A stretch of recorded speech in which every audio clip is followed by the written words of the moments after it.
Let me see.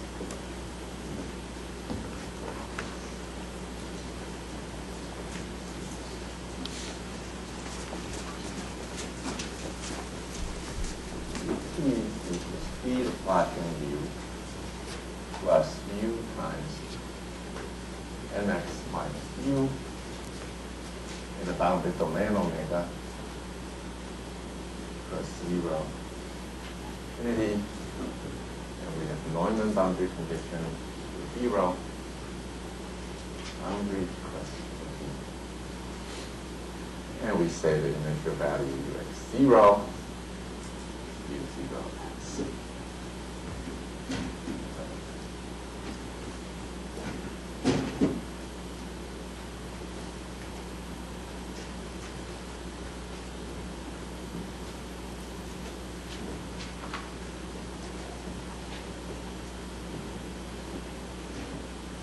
big enough, it's clear enough for people in the back. Can you see this?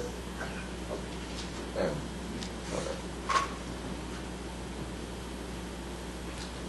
So m is never a constant.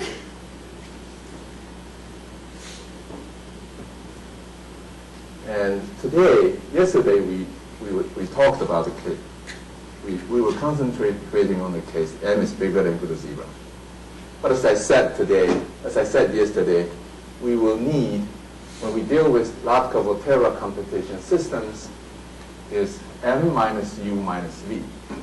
For the slower diffuser case, for the slow diffusion case, for instance, then you have m minus v would serve as the m here for this equation on u.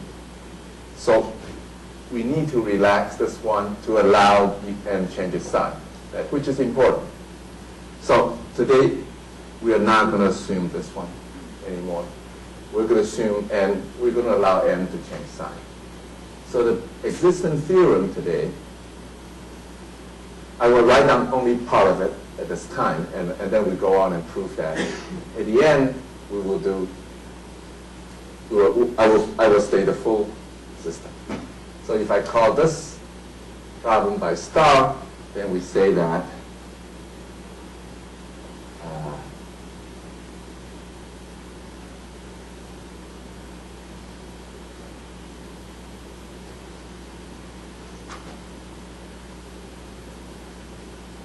this is only the first part.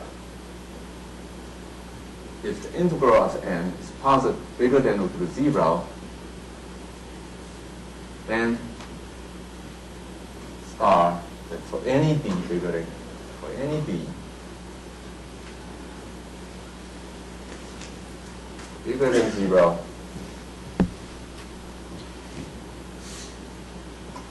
star has a unique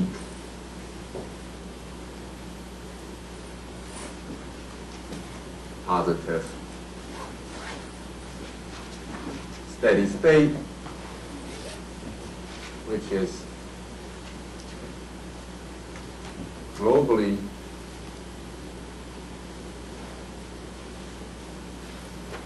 asymptotically stable. Globally asymptotically stable means the inertial value u0, as long as your u0 is bigger than or equal to 0 and not identically 0, then the solution u dot t u0 will converge to this unique steady state, which we denoted by what? By theta t. Remember, that's what we did yesterday. So this is theta t. As t goes to infinity. So this means stability means if u0 is close to theta t, then the solution goes to theta t. Global stability means, asymptotic stability means, if for any u0 bigger than or equal to 0, not identically 0, you have to converge. So we're going to prove this one today.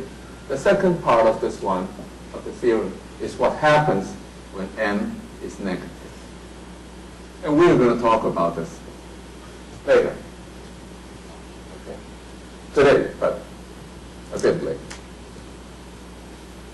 Of course, this is important for us to go on to talk about the stability of, the slower diffuser wipes must prevail, that kind of thing. U wipes out V in the competition. But what is also important is to understand that phenomena. In understanding that phenomena, the proof of this one, we're going to use eigenvalue consideration in proving this one. The eigenvalue consideration plays a very important role. So the proof is important. That's what I'm trying to say. Okay. So to do this, what we're going to do is we're going to look at the eigenvalue problem of this kind. Laplacian phi plus, all right, sorry, let me motivate this one better. So how do you prove this one? Let's begin with the case when m is a constant, a. That's easier. So I want to tell you how the structure of the proof. We're going to use upper-lower solutions. But upper-lower solutions, it's anyway. So what happens when m is constant? Say constant a. That's what we used yesterday. What happens? How do we prove that? So the equation, the steady-state equation becomes d Laplacian u plus u, a minus u, equals 0. And when you have d mu u equals 0 on the boundary. This is in omega. Right? A is a positive constant. So this is just a very special case. Then what do? We're going to use upper-lower solutions. So we're going to choose, well, first of all, there is already a solution, u equals a. You just plug it in. It's there, right? Very simple. But the stability, or not, the stability of that steady state, you can see that comes from the upper-lower solutions.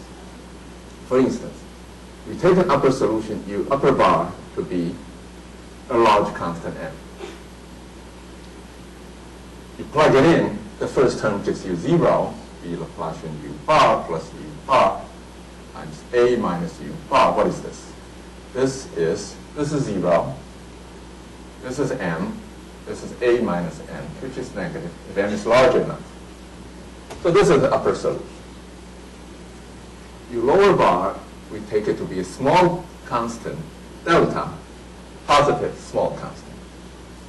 Then what happens? You have b Laplacian u lower bar plus u lower bar, a minus u lower bar equals 0. This is equals 0 plus delta, a minus delta. Delta is positive, this is positive, if delta is small enough. So this is a lower solution.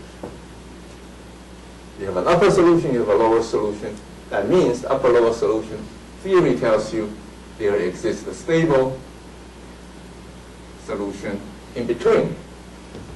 Stable solution, theta in between. Theta is bigger than or equal to delta, less than or equal to n. Of course, the stability is implied, but this is local. We don't have the global stability yet. I will come to that later. So this is roughly the structure of upper-lower solution method. The same method applies to the case when when n is, you see very clearly that if m is smooth, so m is bounded above, of course. If m is positive in omega bar. If this is the case, this implies there is a delta positive such that m is bigger than delta in omega bar. Then the same method applies. Right? Then you have u upper bar equals an m is still an upper solution.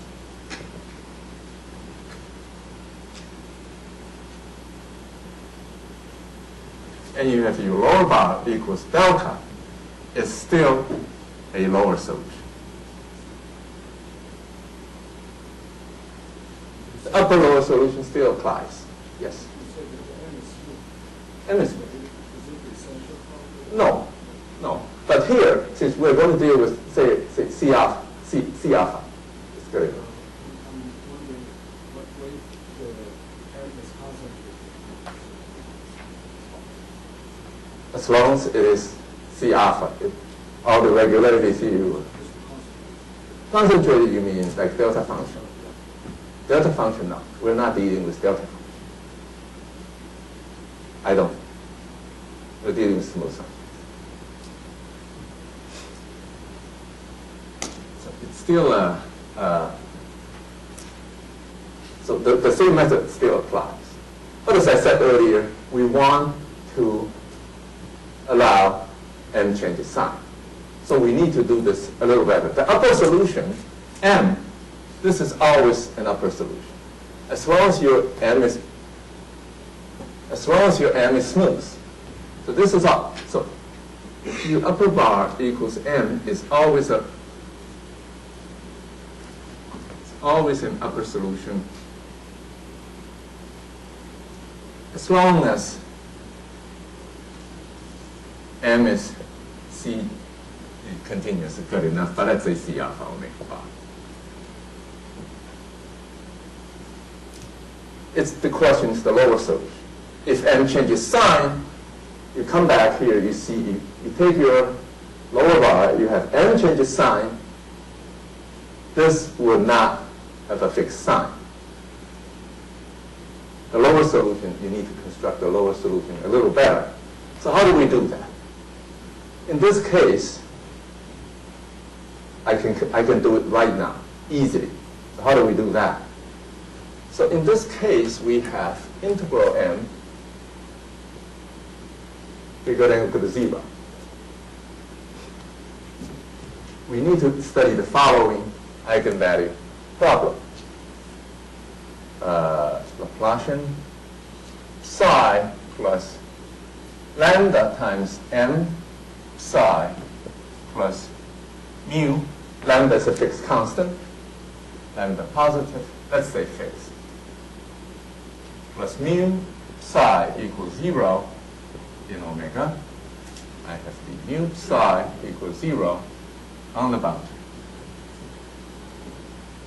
Then mu1, the first eigenvalue, is given by the infimum of integral gradient psi squared. The notation I'm a little messed up on the notation. So I want you to view this lambda as 1 over d in what we are doing. Okay? So lambda is roughly 1 over d. This is what you should be thinking of. D is fixed, lambda is fixed. So this is minus lambda M psi squared divided by integral psi squared. Right? This is the infimum is taken over all functions in H1. No boundary condition is needed because this is natural boundary condition. The minimizer automatically satisfies the Neumann boundary condition. So this is 1. And I claim this one is negative. The reason is very simple. You take psi, a test function, identically 1 or identically a constant, put it in. This term gives you 0. This is a constant. The numerator becomes integral. So the numerator becomes what? Integral negative lambda M. But integral of M is bigger than or equal to 0. So this is going to be less than or equal to 0. You also know psi equals 1 cannot be an eigenfunction because M is not a constant. Therefore, this is strictly less than 0. So we always have that. So in this case, we have mu1 is less than 0. We have an upper solution. The lower solution I can construct using this eigenfunction. So we let mu1 be the first eigenvalue, we let psi1 be the first eigenfunction. Psi1 is bigger than 0. It has a fixed sign. Let's say it's bigger than 0. Then we let our u lower bar to be delta times psi1. I will choose delta small later. And let's plug that in. See what do we have. We have d Laplacian u bar plus u bar m minus u bar. What do we have? Let's just divide d through. Pull d out. This becomes 1 over d. And this is d. Laplacian delta psi1 plus delta psi1 times m minus delta psi1 times lambda. Lambda is 1 over d. I can pull the delta out there. And Laplacian psi1 equals this one. So what do I have? I have d delta. Laplacian psi1 is negative lambda m psi1 minus mu1 psi1.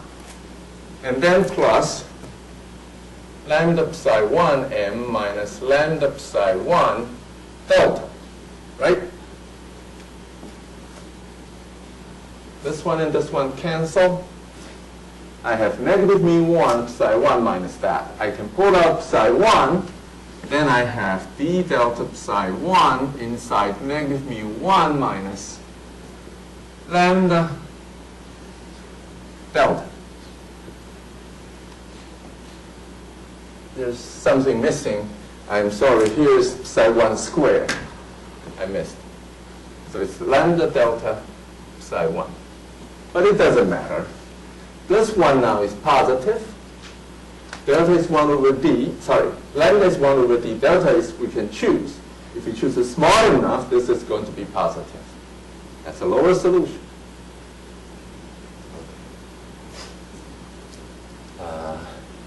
So this is how you do it.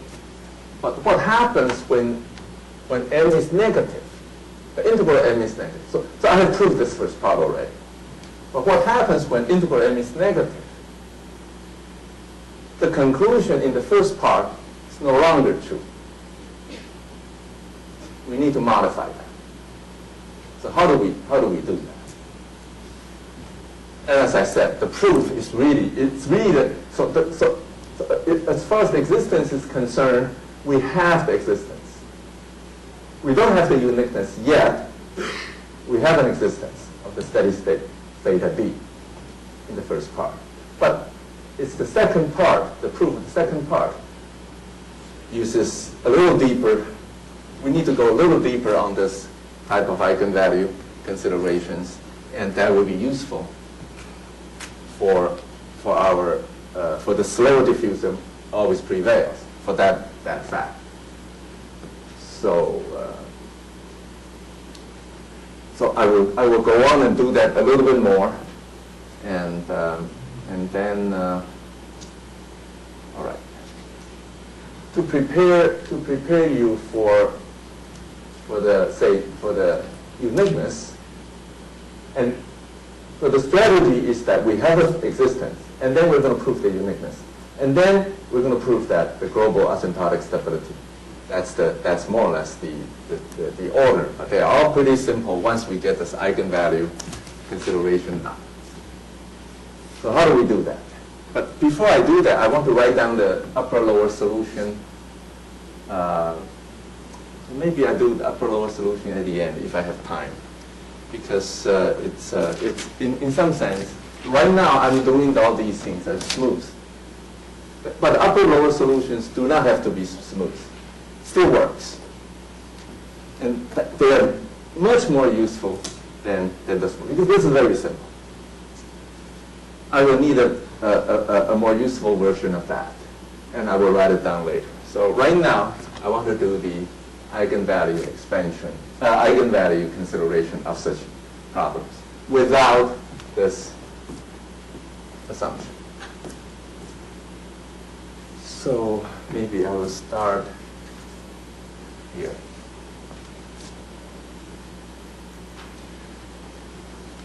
This is the form we would need at the end.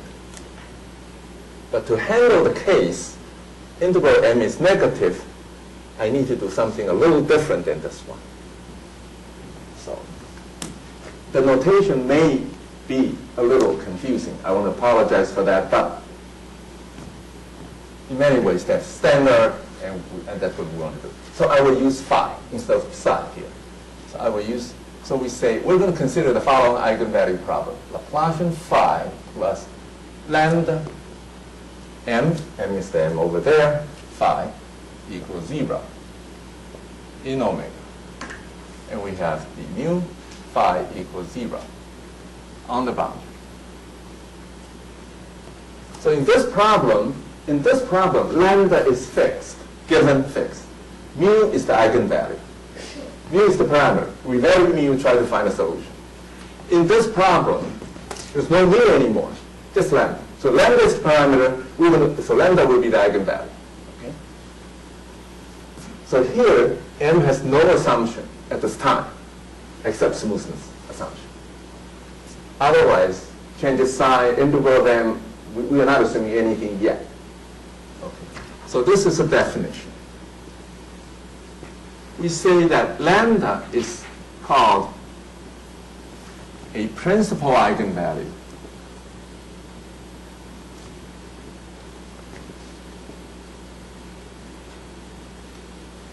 I will use dagger to represent this eigenvalue problem.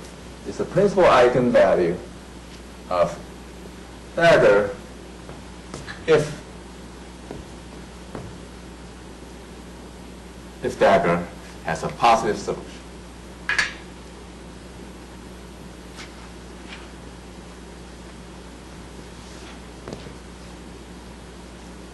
Positive solution phi. Positive. All right?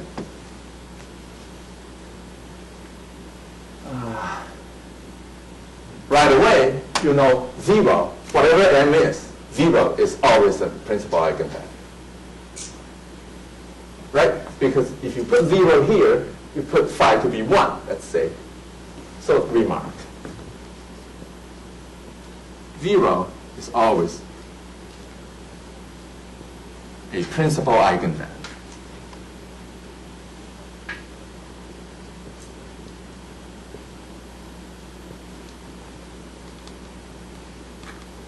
Because phi equals identically 1 is a solution, constant. So the result has to be, so we need to pay attention to non-zero eigenvalue, principal eigenvalue. But that's the main thing. So here's a theorem.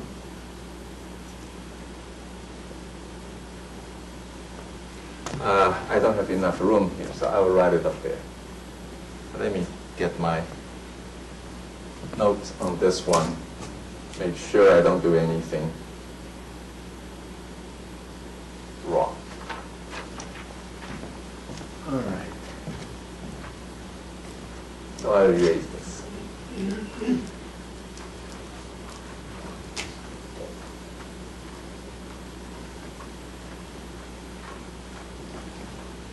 I know this is eigenvalue consideration, but it may not be as standard as you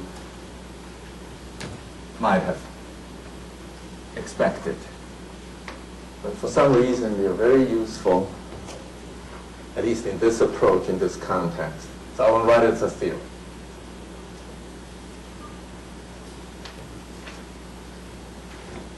Dagger has a unique non-zero. As I said, we need to pay attention to non-zero eigenvalues, principal eigenvalue.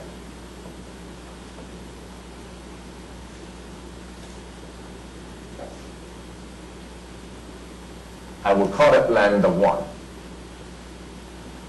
Depends on m, of course.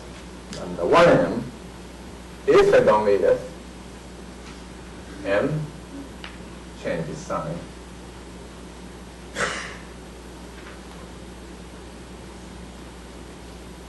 and integral n is different from 0.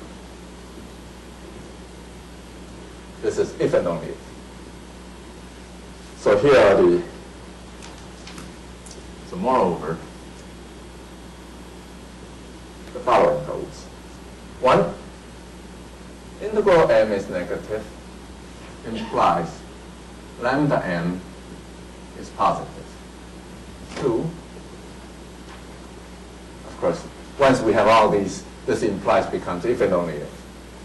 Integral m is positive implies lambda m is negative. 3, integral m is 0 implies 0 is the only principal eigenvalue. I'm lazy. Okay, I just say PE is the principal eigenvalue. So this completely tells you what the eigenvalue lambda 1m should be, more or less. The proof will take a while, so I'm not going to give a full proof here, but I will give you some. I will derive some very simple things so that you can have some feeling about such things. Let me take the equation, did what I did yesterday, divide by 5. So let's say say lambda 1 now is a principal non-zero principal eigenvalue. Then what happens? Then I have a solution phi, positive. I divided the equation through by phi. I have Laplacian phi plus lambda 1 m phi equals 0, right? I divide it through, and I do integration by parts. What do I have? This part gives me integral gradient phi squared over phi squared plus lambda 1 integral m is 0. This says lambda 1 integral m is negative. Because phi cannot be a constant, because m is not a constant. Second, I take the equation, multiply by phi, and integrate it by parts. I have Laplacian phi plus lambda 1 m phi equals 0. Multiply that by phi, integration by parts. What do I have? This one becomes negative gradient phi squared plus lambda 1 m phi squared equals 0. So this implies, this is negative, strictly negative, because phi is not a constant. This implies lambda 1 m phi squared is positive. The first thing tells us lambda 1 and the integral of m has to be of opposite sign. And that's why we have 1 and 2, more or less. Right? The second one, combined with this one, says the integral m phi squared and m has to be of different sign. Right? So this says m has to change the sign. And of course, from this one, you know if lambda 1 is non-zero, integral cannot be 0. Integral m cannot be 0. So this is more or less gives you a feeling about what happens here. It doesn't tell you what lambda 1 is, which I'm going to do now. But this will take a while to prove, so I'm not going to prove it. But the lambda 1 is given, actually, lambda 1m is actually given by this, sort of to say, non-standard radius quotient. What is it? It is integral gradient phi squared over integral phi squared. But you are not taking over the entire H1 space, as we did before, but rather over the arm m phi squared that is positive. Phi is in H1.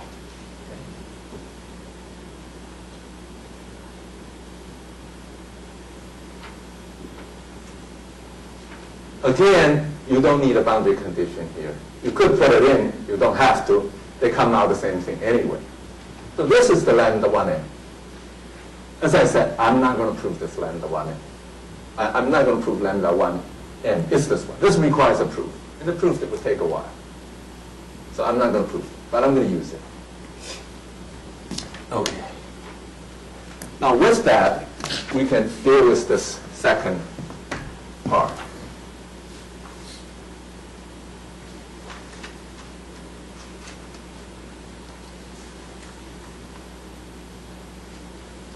All right. As we have seen, what we really needed was this eigenvalue problem, not this eigenvalue problem, right? So I'm going to deal with this eigenvalue problem now. I don't need this anymore, so I'll erase everything, rewrite.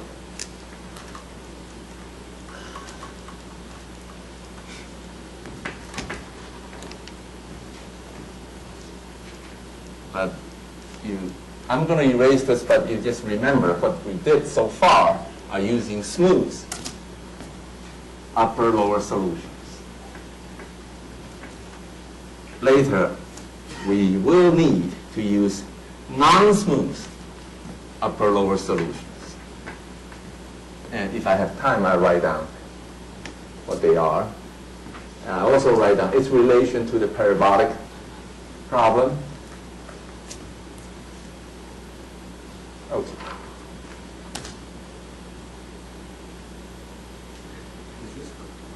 Yes. No. Oh, sorry. Yes, you're right. I got it wrong. Don't I need that? Indeed, I do. Thank you.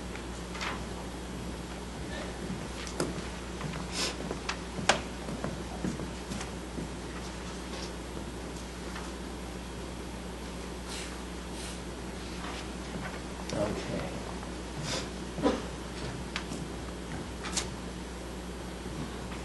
As we said, we need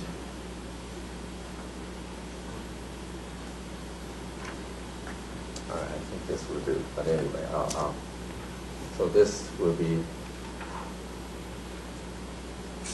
0.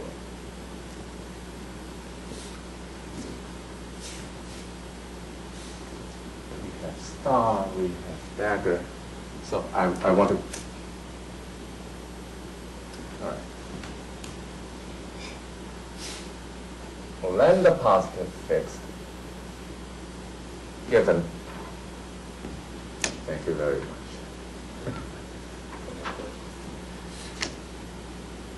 N not constant,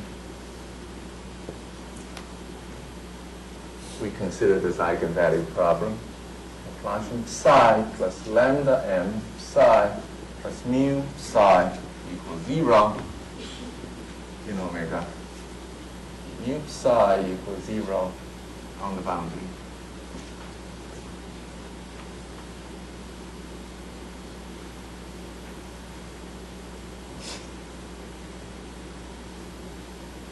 The first eigenvalue. The first eigenvalue now depends on lambda. Because lambda is given, fixed. Mu1 lambda has the following property.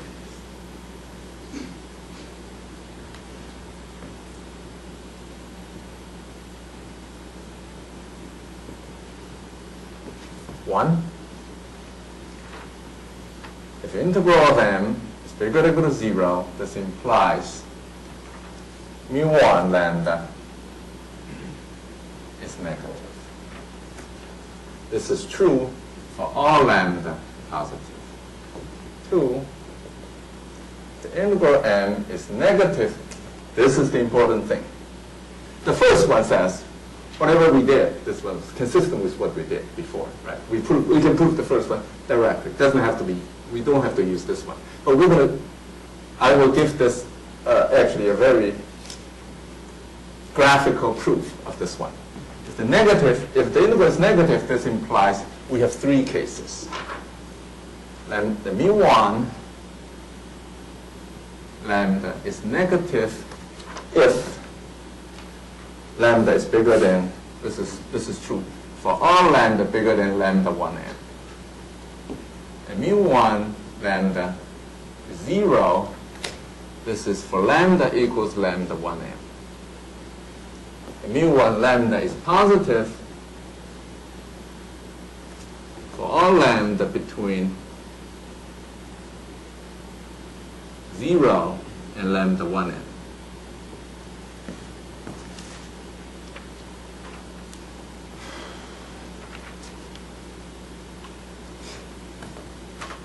All right? We said this before. If mu1 is negative, we get existence over there for that problem, for star. So in this case, no problem. In this case, lambda is large enough, no problem. But lambda is 1 over d. That means if d is small enough, no problem. This case, if d is large, lambda is small means d is large.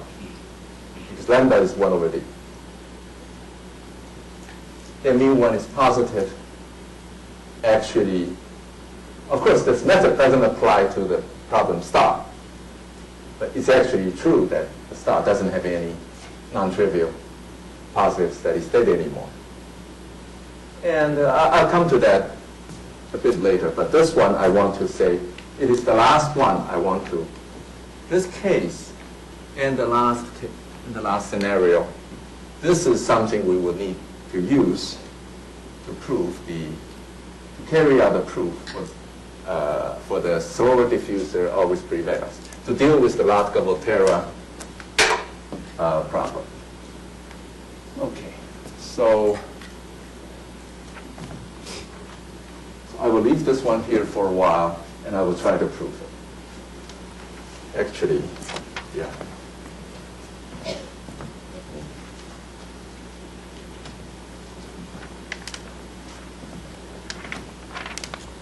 So how do we prove this? The proof is very simple, very geometrical. So here's the proof. I don't know if this proof is published anywhere, but anyway, we can do it this way.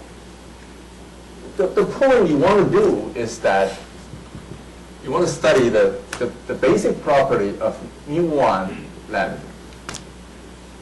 This is an observation that mu1 lambda is concave, actually strictly concave in lambda. Why? You can write down what mu1 lambda is. Mu1 lambda is infimum. We did this before, right? We just erased it. Integral gradient psi square divided by psi square. This is in H1. Oh, sorry. This is minus what I'm talking about. Minus lambda m psi squared.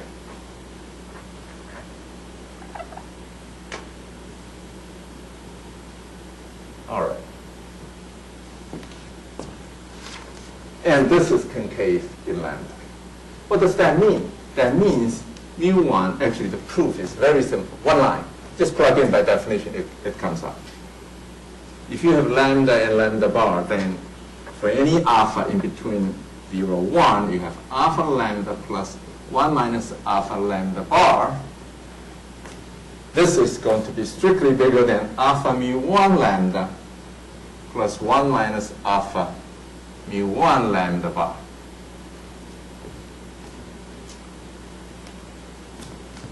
Concave means this.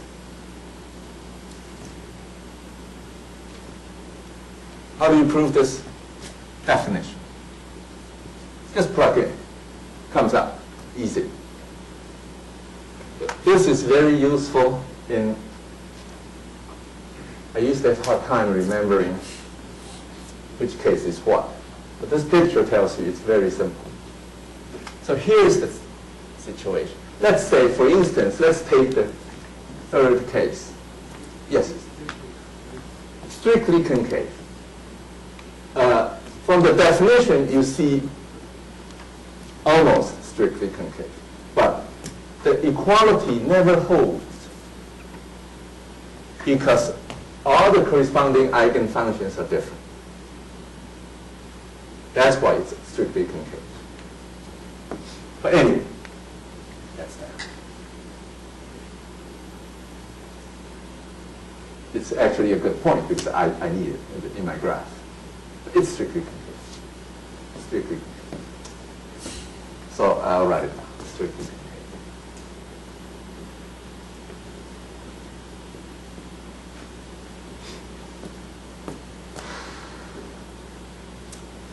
How do you do the second case? How do you remember? How do you do the second case? Second case is very simple. 0 is always an eigenvalue. Oh, sorry, a principal eigenvalue. So here's another observation you will need. I guess there are many observations you will need. Lambda is the principal eigen. For this problem, this is a remark.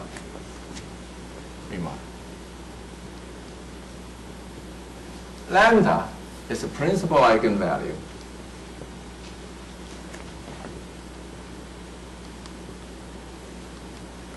if and only if the corresponding mu1 lambda is 0. Of course, because lambda is a principal eigenvalue means what?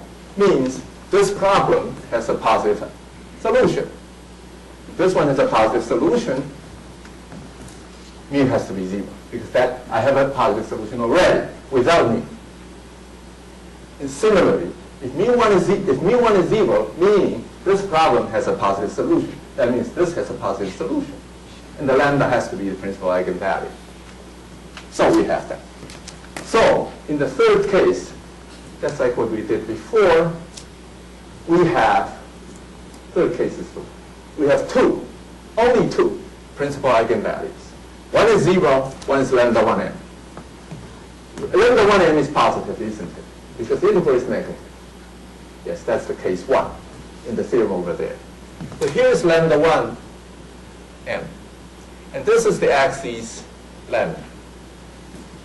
0 is an eigenvalue, principal eigenvalue. Mu1 has to be concave. Therefore, this is the only scenario. What does that mean? That means if lambda is bigger than lambda 1m here, mu1, this is mu1. Mu1 is negative. If lambda is between 0 and lambda 1m, mu1 is positive. Same thing, when you come to here, integral is bigger than 0. If it is bigger than 0 case, equal 0 case is different. Then lambda 1m is negative. You will have the picture will look like this. So for any lambda positive, mu1 is negative. But it is this picture will help you later remembering which case is what. This is the picture. Okay. So now I will go back to the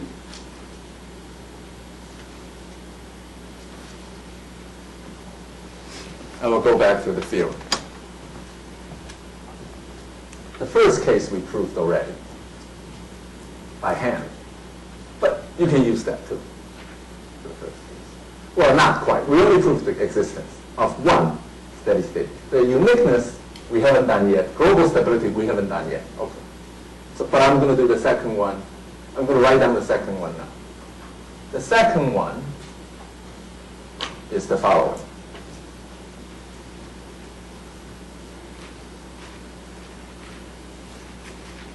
There are two cases. Star S. So star has a unique. It's the same conclusion without this, not for every D, but it's the same conclusion. Star has a unique, positive, steady state, theta D,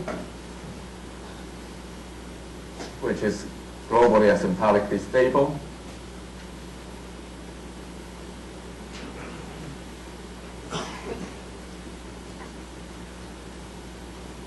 For D, in the range according to that. This is true for all D less than 1 over lambda 1m.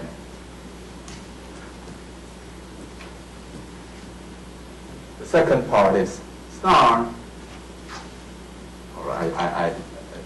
It's like this is actually weaker. So I would just say the second case for D bigger than or equal to that number star,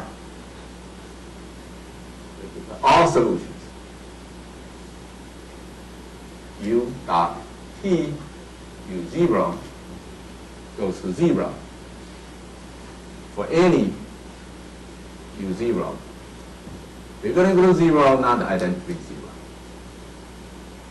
If D is bigger than or equal to 1 over lambda 1m.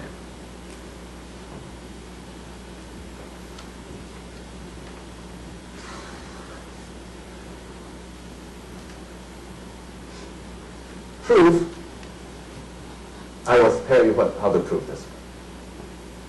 Very simple. This one, actually not hard either, but this one, it's automatic. The reason is that in this case, for D,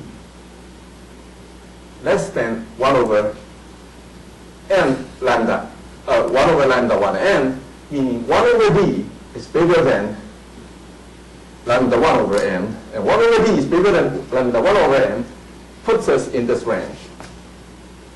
And the proof we just did applies to this case. The second conclusion actually falls into this range. And you see that actually anything goes to 0. Now, as I said, every time we obtain something, we need to go back to the original model to think exactly what it means. So let's do that, especially with this case. If the integral of, so here, yesterday I was talking about n being the total, n being the carrying capacity at point x. So the integral of n being the total carrying capacity, the total population of that. But you can also view m as the resources, same thing. So if m is the resources, the total resource is negative, the total supporting population allowed is negative. When D is large means what? When D is large, so this is the case, when D is large, meaning they move around, the individuals move around very quickly, the solution U will tend to a constant if D is large. Because the average effect is strong. Averaging effect is strong. So in that case, this tells you if you distribute your population evenly in the habitat, in the domain, the total resource is negative. It doesn't support any population, positive population. Therefore, you should have solution going to 0 for any inertia value, for D larger. And this eigenvalue consideration tells you exactly if D is bigger than or equal to this number, that's it. No population can survive in the habitat because the habitat is too poor in average. On the other hand, if D is small enough, meaning they don't move around too much, they're lazy, they don't move around too much, then the population, for instance, your M is like this. Then the population here survives. Here, of course, they don't survive, but here they survive. And as I said yesterday, the theta D, the solution goes to what? Goes to M, if M is positive. In this case, the solution goes to M plus, as D goes to 0. So if this is M, the solution goes to, the distribution goes to this one. You can prove that. It's a standard proof. It's not trivial, but it's a standard proof. Okay. Now, I want to go on. I have 10 minutes left. I want to go on to show the uniqueness and the global stability. But it's a good place to ask if there's any. Yes?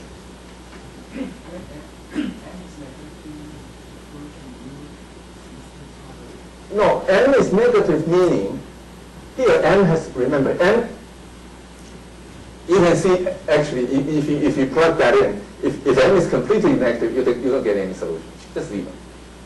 Maximum principle tells you. If the integral is negative. Yeah. Now since the integral is negative, then sometimes you get solutions. Yeah, that's right, but The solution is positive, of course. Completely positive. The solution u is, the theta d is positive on omega closure, including the boundary. why is the case the solution The solution here means the parabolic solution. Here is the steady state. Yeah, I know, but my question is converted to parabolic, is it Yeah, the parabolic solution always positive. It just goes to zero.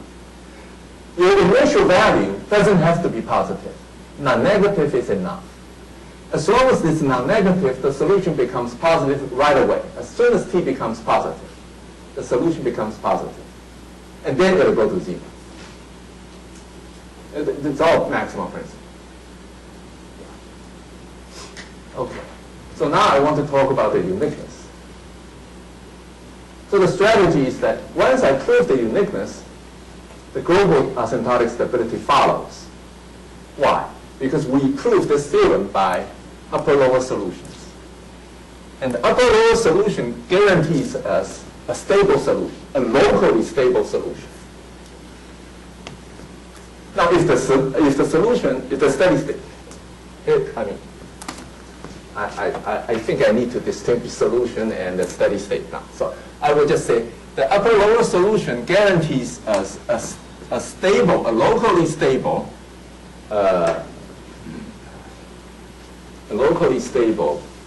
steady state, positive steady state. If the locally stable positive steady state is unique, that means it's globally stable. This is the picture.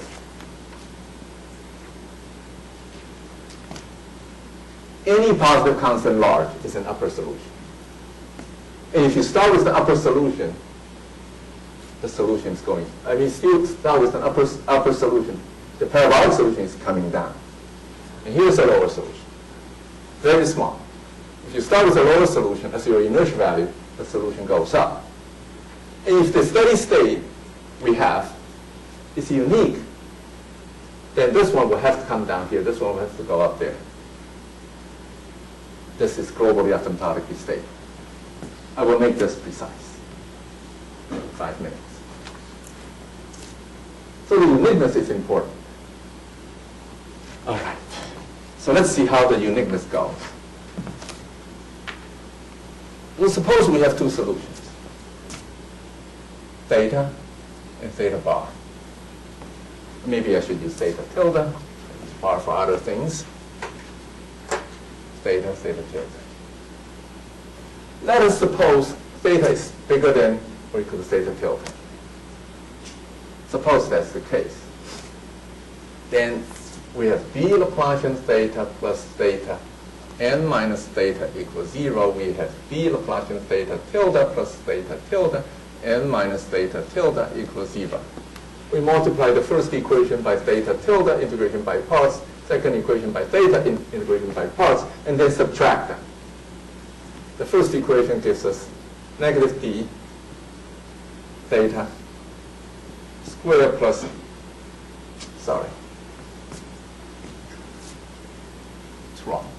Negative d gradient theta dot gradient theta tilde plus theta tilde theta n minus theta. This is 0. The second equation gives us negative d integral of gradient theta tilde plus theta theta tilde plus m minus theta tilde. This is not plus this times equals 0. So these two terms cancel. These two gives us what? 0 equals theta theta tilde m minus theta minus m plus theta tilde. M cancel. This is theta tilde minus theta, which is negative. contradiction. But there's no guarantee we always have the order, right? The answer is if you have more than one steady state, it's guaranteed that you get two. They may not be ordered, but two of them must be. You must be able to get two of them in this order. The reason is very simple. If you have two solutions, theta, theta, tilde, not ordered, then you consider the maximum of theta and theta tilde. That is a lower solution. Of course, I mean, this is not a smooth lower solution anymore. You have two solutions. This is the Perron's method, for instance. You take your subharmonic functions, you take soup. Every time you take any finite number of them, you get. So suppose here is the solution. Here's another solution. Theta, theta, tilde. You take the maximum. This one. That's a lower solution. This is a lower solution. Once you have this as a lower solution, remember any large constant m is an upper solution. You take a large constant m, you have a large constant m upper solution bigger than this lower solution. In between, you get a solution. That solution at any one of the theta or theta tilde gives you two solutions with the order you need. That gives you a contradiction. So the solution is unique. Once the solution is unique, it's globally asymptotically stable. Now, I want to say a little bit more about this upper-lower solution method. So I will use a very simple model, very simple case. It's actually it holds for general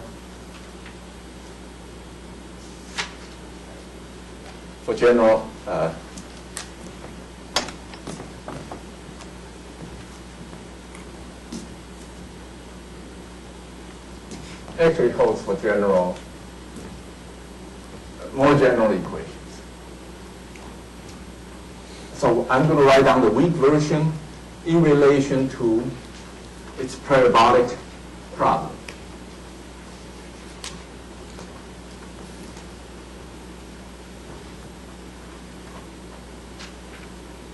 Two more minutes. I'll be done. All right.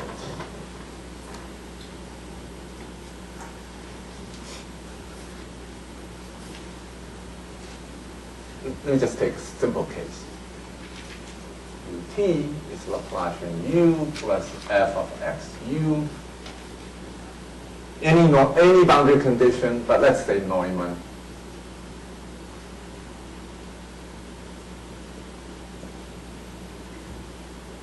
Inertial value. Steady state. V plus f of x. V equals 0. 0 on the top.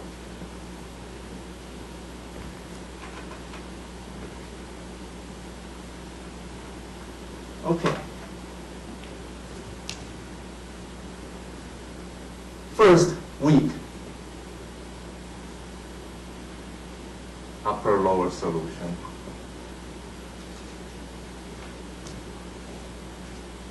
A solution, let me start with lower solution. Your lower bar is a lower solution. This is a lower solution.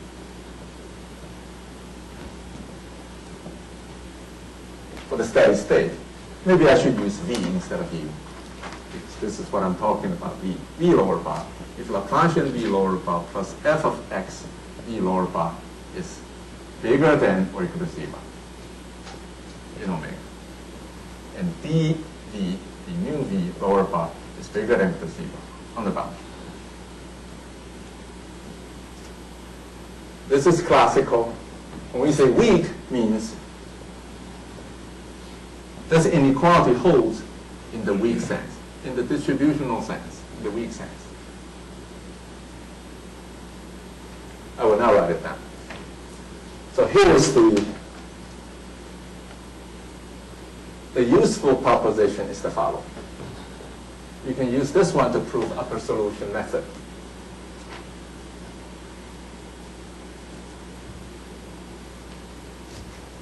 Let me change the notation U0 to W so that it's neutral. All right. So we say that W belongs to L infinity omega. I'm sorry, I need to get over maybe one minute. I need to be over 1 minute.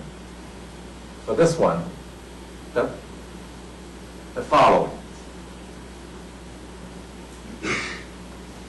are equivalent. 1. U dot T W. W is the inertial value, okay? It's bigger than or equal to W for all T positive. It's a very weak statement. Second, U dot T W is monotonically increasing in T for every X in omega. Third,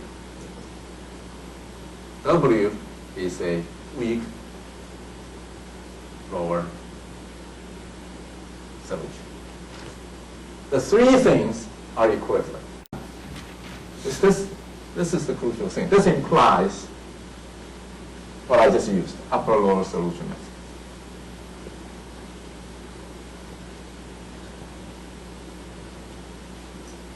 Meaning you have an upper solution, you have a lower solution. If upper solution is bigger than the lower solution, you get a solution in between.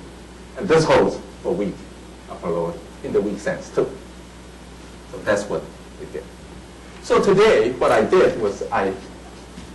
we did was we proved this theorem, and in the process, we did upper lower solutions and the eigenvalue problem. And this is the eigenvalue problem. This part is the one that we will be using on Friday. So today's Wednesday, tomorrow, slower diffuser. Yeah, Friday I will use this one to show you, to link what I did before, this integral theta d is always bigger than m. Remember we did this yesterday. To link this fact with the slower diffuser always prevails with that. Okay, I think I should quit. It's a good time. We will resume tomorrow on the system. Thanks.